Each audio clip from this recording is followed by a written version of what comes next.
সমালোচনার ইতি টানার চেষ্টা করব। আল্লাহর কাছে পরিপূর্ণরূপে আত্মসমর্পণ কইরা কিভাবে চলা লাগবে একটু মনোযোগ দিয়ে শুনবি। ছোট্ট একটা উদাহরণ দিলে ভালো বুঝবে। মনে করেন 5 জন পুলিশের কর্মকর্তা অথবা সেনাবাহিনীর 5 জন কর্মকর্তা, 5 জনে আইসা একজন আসামির মাথার উপরে 5টা পিস্তল তাক করে ধরছে। একজন আসামি 5 জন পুলিশের লোক অথবা সেনাবাহিনীর লোক আসামিকে অ্যারেস্ট করবে, 5টা পিস্তল এনে তাক করে ধরছে তার উপরে। এখন কি আর আসামির কোন লড়াচড়ার সুযোগ আছে? তখন সে কি করে? যে 2 হাত তুলে সারেন্ডার করছে, আত্মসমর্পণ করছে। ওর যতই টাকা গরম থাকুক, ওর যতই ক্ষমতা গরম থাকুক, ওর যাই থাকুক, ও অপরাধ করছে। পুলিশের 5 জন পুলিশের 5টা পিস্তলের নিচে, 5 জন সেনাবাহিনীর কর্মকর্তার 5টা পিস্তলের নিচে ওই মুহূর্তে ও কিন্তু অসহায়। কি বলেন, কথা ঠিক কিনা? কারণ জানে এখন যদি আমি লড়াচড়া করি তাহলে তো করবো ফায়া। কি বলেন, কথা ঠিক কিনা? এই পিস্তলের বন্দুকের ফায়ারের হয় যেরকম একজন আসামি নিজেকে একবারে সোপর্দ করে দেয়, আত্মসমর্পণ করে, একবারে দুর্বল হয়ে যায় যে আমার চাইতে বড় দুর্বল আর কেউ নাই, এরকম ভাবে নিজেকে আত্মসমর্পণ করে দেয় এই প্রশাসনের লোকের কাছে। আমার বন্ধুরা, যে লোকটার ভিতরে আল্লাহর ভয় আছে, যেরকম কার ভয় আছে? আল্লাহর ভয় আছে, এই ব্যক্তিটা যত যাই কিছু দুনিয়ায় হোক না কেন, অন্তত পক্ষে এই আল্লাহকে ভয় করবে ওয়ালা একজন তাকওয়াবান পরহেজগার, একজন মুত্তাকি ব্যক্তি, সে কখনোই কোন প্রকার ছোট থেকে ছোট হোক কোন প্রকার গুনাহের কাজে সে নিজেকে লিপ্ত করতে পারবে না। কারণ ওই যে সে পরিপূর্ণ আত্মসমর্পণ করছে কার কাছে? ওয়াজ কি বুঝতেছেন তো? ইনশাআল্লাহ পরিপূর্ণ আত্মসমর্পণ কার কাছে করছে? আল্লাহর কাছে পরিপূর্ণ আত্মসমর্পণ করছে। পিস্তলের নিচে যেরকম কোন আসামি কোন অপরাধ করতে পারে না, লড়াচড়া করতে পারে না, একজন পরিপূর্ণরূপে মুসলমান একজন ব্যক্তি তখনই হতে পারবে ঠিক ওইভাবে যেরকম আল্লাহর কাছে আত্মসমর্পণ করতে পারবে। পৃথিবীর কেউ দেখতেছে না, আমার আল্লাহ দেখতেছে, অতএব এই অপরাধ আমাকে করা যাবে না। আল্লাহ দেখতেছে, আল্লাহর ঘর থেকে মুয়াজ্জিন সাহেব আমাকে ডাকতেছে আল্লাহর ঘরে নামাজে যাওয়ার জন্য। মুয়াজ্জিন সাহেব বলতেছে হাইয়া আলাস সালাহ, এসো নামাজের দিকে, হাইয়া আলাল ফালাহ, এসো কল্যাণের দিকে। তাড়াতাড়ি দুনিয়াবি কাজ থেকে ফারেগ হয়ে যিনি পরিপূর্ণ মুসলমান, ওই ব্যক্তিকে আর চায়ের দোকানে বসে আড্ডা দিতে পারবে না। আজান হয়ে গেলে পাগল করা হয়ে যাবে, কিভাবে তাড়াতাড়ি মসজিদে যাওয়া যায়। কি বলেন, কথা ঠিক কিনা? আরো করে বলেন ঠিক কিনা? আপনাদের এলাকায় কাল থেকে 5 ওয়াক্ত নামাজ জামাতে মসজিদে এসে আদায় করার তৌফিক দান করুক। জোরে বানান আর গভীর মনোযোগ দিবেন আমার বন্ধুগণ। একেবারে শেষ পর্যায়ে চলে আসছে, 12:30টার ভিতরে মোনাজাত হয়ে যাবে। কেউ লড়াচড়া করবেন না, পরিপূর্ণরূপে আল্লাহর কাছে আত্মসমর্পণ কইরা কিভাবে চলতে হবে ছোট্ট একটা দৃষ্টান্ত যদি আপনাদের সামনে আমি উপস্থাপন করি, বিষয়টা ভালো বুঝে আসবে কিভাবে চলা দরকার আর কিভাবে আমরা চলতেছি। আমার বন্ধুগণ, একটা দেশের নাম আছে ইরাক। জোরে বলেন কি? ওই দেশের রাজধানীর নাম হলো বাগদাদ। মারহাবা বলেন। আমার বন্ধুগণ বলেন তো, আমাদের এই দেশের নাম কি? এই বাংলাদেশের রাজধানীর নাম কি? ঠিক তেমনি ভাবে ইরাকের রাজধানী হলো বাগদাদ। ওই বাগদাদের বাদশাহ খলিফা হারুন রশিদ, তিনি একজন বড় আলেম ছিলেন, প্রক্ষান্তরের ন্যায়পরায়ণ একজন শাসক ছিলেন, ন্যায়পরায়ণ শাসক। জোরে করেন না সুবহানাল্লাহ। আমার বন্ধুগণ, হাসরের মাঠে যেদিন মাথার আগার উপরে সূর্যটা চলে আসবে, আমাদের মাথার মগজগুলা গলে গলে টকবক করে করে গলে গলে পড়তে থাকবে, সেদিন আল্লাহ পাকের রহমতের আরশের ছায়া ব্যতীত আর কোনো ছায়া থাকবে না। আল্লাহ পাকের ওই আরশের রহমতের ছায়ার নিচে 7 শ্রেণীর ব্যক্তিকে আল্লাহ পাক ছায়া প্রদান করবে। জোরে বলেন না সুবহানাল্লাহ।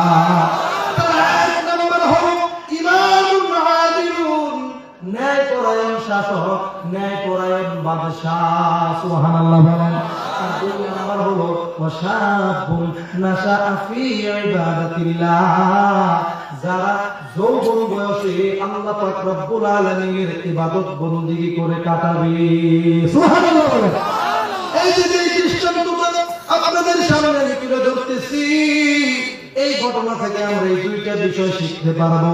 আহারে, খলিফা হারুনুর রশিদ হলো একজন ন্যায়পরায়ণ শাসক, একজন ন্যায়পরায়ণ বাদশাহ, আবার তিনি একজন যোগ্য বুজুর্গ আলেম। আরেকবার বলেন না মারহাবা। খলিফা হারুনুর রশিদের মাত্র 16 বছরের একটা যুবক সন্তান, 16 বছরের একটা ছেলে, একেবারে সিম্পল ভাবে সাধারণ ভাবে জীবন যাপন করে। ছেলেটা যে একটা বাদশার ছেলে, রাজপুত্র, তারা দেখলে ওরকম কোনো কিছু বোঝা যায় না। একেবারে নরমাল পোশাক পরিধান করে, ছিঁড়া পোশাক পরিধান করে, মাঝে মাঝে সালার চট শরীরে পেঁচায়া থাকতে দেখা যায়। এইভাবে চলাফেরা করে, 5 ওয়াক্ত নামাজ মসজিদে গিয়ে জামাতে আদায় করে, জিকির আজকারে সময় কাটায়, সময় সুযোগ পাইলে কোরআন তেলাওয়াত করে, অযথা সময় নষ্ট করে না। এই 16 বছরের যুবক ছেলেটা মাঝে মাঝে দেখা যায় কবরস্থানে খুঁটিগুলা দইরা দইরা হাওমাও করে কান্দে, আর কবরবাসীদেরকে উদ্দেশ্য করে এই 16 বছরের যুবক বাদশার ছেলে কবরস্থানের খুঁটিগুলা দইরা দইরা হাওমাও করে কান্নাকাটি করে, আর কবরবাসীদেরকে উদ্দেশ্য করে বলে, ওরে কবরবাসীরা, একদিন তোমরাও তো আমাদের মতো দুনিয়ায় ছিলা, আজকে তোমরা কবর জগতে ঘুমাচ্ছ, একদিন আমরাও তো তোমাদের মতো এই দুনিয়ার মায়া ত্যাগ করে কবর জগতে চলে আসা লাগবে। এরকম বলতো আর কান্নাকাটি করতো। ছেলেটার সাধারণ জীবন যাপনের কারণে, ছেলেটার সাধারণ জীবন যাপন দেখা, নরমাল জীবন যাপন দেখা উজির নাজিরা বাদশাহ নামদারের কাছে অভিযোগ দায়ের করলো, বিচার দিল। বাদশাহ নামদার, আপনার 16 বছরের ছেলে সন্তানটা একটু বুঝায় দিয়ে, আপনার মান সম্মান ইজ্জত কিন্তু ডুবাইয়া ফেলতেছে। বলে কি করেছে রে? বলে আপনার ছেলেটা ছিঁড়া পোশাক পরিধান করে, একেবারে নরমাল ভাবে চলাফেরা করে, তার মাথায় থাকবে রাজকীয় মুকুট, রাজকীয় মুকুটে তাকে কখনো দেখা যায় না, তাকে দেখলে কোনোভাবেই বোঝা যায় না সে খলিফার ছেলে, সে বাদশার ছেলে, রাজপুত্র, এটা তারা দেখলে কোনোভাবেই বোঝা যায় না। বাদশাহ নামদার ছেলেকে ডাকাইল, 16 বছরের ছেলেটা বাবার সামনে আইসা আহারে মাথাটা নিচু করে আদবের সাথে দাঁড়াইল। খলিফা হারুনুর রশিদ এইবার ডাক দিয়ে বলে, ওহে আমার সন্তান, তুমি কি ভুলে গিয়েছো যে তুমি একটা বাদশার ছেলে, তুমি রাজপুত্র, এটা কি তুমি ভুলে গিয়েছো? বলে না বাবা, জি না, আমি ভুলি নাই, কিন্তু এই প্রশ্নটা কেন করলে? বাদশাহ হারুনুর রশিদ ডাক দিয়ে বলে, বেটারে, তুমি যদি সেটা ভুলে গিয়ে না থাকো, তাহলে তোমার পরনে থাকবে রাজকীয় পোশাক, তোমার মাথায় থাকবে রাজকীয় মুকুট, তোমাকে দেখলেই বোঝা যাবে যে তুমি রাজপুত্র, তুমি বাদশার ছেলে। কিন্তু আমি দেখতে পাচ্ছি এই মুহূর্তেও তোমার পরনে যে কাপড়গুলো দেখা যায় অত্যন্ত নরমাল কাপড়, ছিঁড়া কাপড় দেখা যায়, এইভাবে কেন চলো রে? 16 বছরের যুবকটা ডাক দিয়া বলে, আব্বা, আপনি জিজ্ঞেস করলেন আমি রাজপুত্র, বাদশার ছেলে, খলিফার ছেলে ভুলে গিয়েছি কিনা? না না, এটা ভুলি নাই, কিন্তু নরমাল পোশাক পরিধান কইরা নরমাল ভাবে জীবন যাপন করি, তার একটা উদ্দেশ্য আছে। বলে উদ্দেশ্যটা কি? আব্বা গো, আপনি যেরকম দুনিয়াতে বাদশাহী করতেছেন, আপনার 16 বছরের যুবক ছেলেটা এই দুনিয়ার বাদশাহীর কোন প্রকার লালসা করে না, দুনিয়ার বাদশাহীর চিন্তা আপনার এই 16 বছরের ছেলেটা করে না। আপনার এই ছেলেটা আখিরাতের বাদশাহীর আশা করে। আল্লাহু আকবার। আমার বন্ধুগণ, আমার আমাদের এইবার ছেলেটা ডাক দিয়ে বলে, বাবা গো, আমি ইচ্ছা করলে রাজকীয় পোশাক পরতে পারি, রাজকীয় মুকুট মাথায় দিতে পারি, কিন্তু দেই না কেন বাবা জানেন? রাজকীয় পোশাক পরিধান করলে হতে পারে আমার মনের অজান্তে আমার দিলের ভিতরে একটা অহংকার ঢুকে যেতে পারে। কি কোন কথা ঠিক কি না? আমার দিলের ভিতরে একটা অহংকার ঢুকে যাইতে পারে যে আমি বাদশার ছেলে, আমি রাজপুত্র। আব্বা গো, আমি চাই না, আমার ইচ্ছা না থাকা সত্ত্বেও আমার মনের অজান্তে হইলেও এক জাররা পরিমাণ আমার দিলের ভিতরে অহংকার ঢুকে যাক, এটা আমি চাই না। কারণ অহংকার তো একমাত্র আল্লাহ পাকের চাদর, অহংকার তো একমাত্র আল্লাহ পাকের সিফাত, আল্লাহ পাকের গুণ। এই পৃথিবীর কোনো মানুষ অহংকার করার যোগ্যতা রাখে না, একমাত্র অহংকার করবে আমাদের আল্লাহ। আল্লাহু আকবার। বাচ্চারা কি বলে, ছেলেরা তত যাই কিছু বলো রে, তুমি নামাজ পড়বা, ইবাদত বন্দেগী করবা, কোরআন তেলাওয়াত করবা, জিকির আজকার করবা, কোনো নিষেধ নাই, সবকিছু ঠিক আছে। কিন্তু তোমার কাছে অনুরোধ, তুমি আজকে থেকে আমার এই দরবারে থাকতে চাইলে তোমাকে রাজকীয় পোশাক পরিধান করা লাগবে, তোমার মাথায় রাজকীয় মুকুট দেওয়া লাগবে, এইভাবে তোমাকে চলা লাগবে। এইবার 16 বছরের যুবক ডাক দিয়ে বলে, আব্বা, আপনার কথায় তো লক্ষ লক্ষ মানুষ উঠে আর বসে। ওই যে আমাদের রাজ দরবারের বাহিরে গাছের ডালের মধ্যে একটা পাখি বসা দেখা যায়। আব্বা গো, লক্ষ লক্ষ মানুষ আপনার কথা মতো চলে, ওই গাছের ডালে বসা পাখিটা কি আপনার কথা শুনবে? বাচ্চা নামদার ডাক দিয়ে বলে, এই ছেলে, ওহে আমার বেটা, ওহে আমার সন্তান, তুমি কি পাগল হয়ে গেলে? পাখি কি আর মানুষের কথা শুনবে?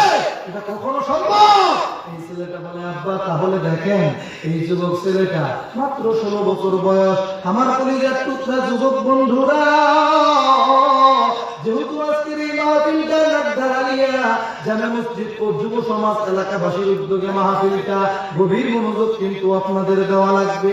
এই 16 বছরের যুবক ছেলেটা ওই গাছের পাখির দিকে লক্ষ্য করে ওই পাখিকে ডাক দিয়ে মাশাআল্লাহ, যে আওয়াজ দিচ্ছেন রাতে 12:30টার সময়, শয়তান ফেলে নাগদারালিয়ার মানতন না। আমার মুক্তা গাছা থানা না, আমার মনে হয় মানসিক বিভাগে শয়তান নাই, ইনশাআল্লাহ সাথে সাথে বলেছে। এরপরে যদি কেউ ডিস্টার্ব করে মনে করবো যে শয়তান করে নাই, ও নিজেই শয়তান। কথা ঠিক। আল্লাহ আমাদেরকে কবুল করুন।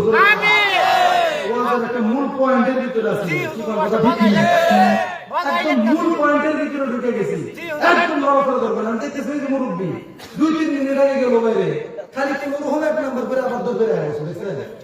ওয়াজের একটা মূল পয়েন্টের ভিতরে যখন মানুষ থাকে, যারা আসলে ওয়াজের শ্রোতা, ওরা ওই ওয়াজ শেষ না করে জীবন উদাবন। কথা ঠিক না? যে পরিবেশে শুরু করছিলাম, আমরা করছেন যে যাদের একটু মুতা ধরতাম, তারা একটু আটকে বয়ে আসতাম যে একটু বহি, ভাব ভাব বুঝবো, ভালো নয় একবার হেরে আমরা। এরকম মনেও তো অনেকেই থাকে, ঠিক না? আমি দেখছি ওই ধরনের শ্রোতা যারা, তারা ওই প্রথম 10 মিনিটের ভিতরে খাইছে আজকে জানলাবো না, তাড়াতাড়ি যে যার পেশাব করার দরকার পেশাব করেছে, যা টয়লেটে যাওয়ার দরকার টয়লেট করে আবার তাড়াতাড়ি ঢুকছে। আমার তারপর পান খাওয়া দরকার, এই যে মুরুখ বেহেন দিয়ে গেল, হুজুর অভ্যাস তো গেছে, আমি কিন্তু কিছুই বলি। রাত্রি জাগতেছি আমরা, যাদের একটু পানের অভ্যাস আছে, একটু পানটা চাবাইলে একটু মজা লাগে। কথা ঠিক কিনা? যার যে প্রয়োজন, বাইরে যাইতেছে তুই একজন গেলে, আমি দেখতেছি 2-3 মিনিট আবার দূর বেড়ে যেতেছে। একবার চলে করলে মারহাবা, সেটা কিন্তু ভাই আমার কোনো কেরামতি নেই, এটা আল্লাহর রহমত। আল্লাহ পাকের খাস একটা রহমত। রাত্রি যত গভীর হইতেছে, মানুষজন ওয়াজের দিকে তত বেশি আকৃষ্ট হইতেছে, মনোযোগী হইতেছে। আলহামদুলিল্লাহ।